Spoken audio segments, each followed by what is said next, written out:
শোনা যাচ্ছে বাংলাদেশে স্টারলিংক ইন্টারনেটের প্রি-বুকিং চলছে। প্রফেসর ইউনূসের সাথে স্টারলিংকের নির্মাতা ইলন মাস্কের সাথে ফোনে আলাপ হয়েছে।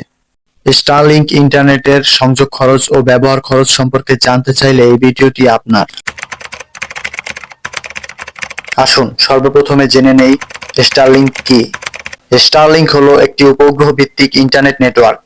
এটি বর্তমানে 100টিরও বেশি দেশে ও অঞ্চলে পরিষেবা প্রদান করে। বাংলাদেশে স্টারলিংক ইন্টারনেট আসলে আমাদের সুবিধা কি?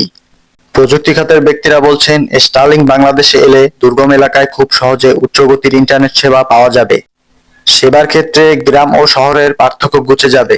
দুর্যোগের পর দ্রুত যোগাযোগ প্রতিস্থাপনের বড় ভূমিকা রাখতে পারে। এখন জেনে নেই স্টারলিংকের ইন্টারনেটের গতি সম্পর্কে। 25 থেকে 220 ইন্টারনেট ডাউনলোড গতি, ভাবতে পারছেন কতটাই বেশি? স্টারলিংকের আপলোড গতি সাধারণত 5 থেকে 20 এমবিপিএস এর মধ্যে থাকে।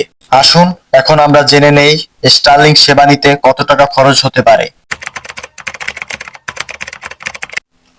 স্টারলিংকের সকল সরঞ্জাম কিনতে, অর্থাৎ যাকে বলা হয় স্টারলিংক কিট, এটি কিনতে আপনাদের ব্যয় হবে 43 থেকে 47 হাজার টাকা এবং প্রতি মাসে গ্রাহক ফি হিসেবে আপনাদের গুনতে হবে 15,000 টাকা, যা সাধারণের তুলনায় অনেক বেশি। ভিডিওটি আজ এ পর্যন্তই। ভিডিওটি যদি আপনাদের ভালো লেগে থাকে অবশ্যই ভিডিওটি লাইক, কমেন্ট এবং সাবস্ক্রাইব করে দিবেন।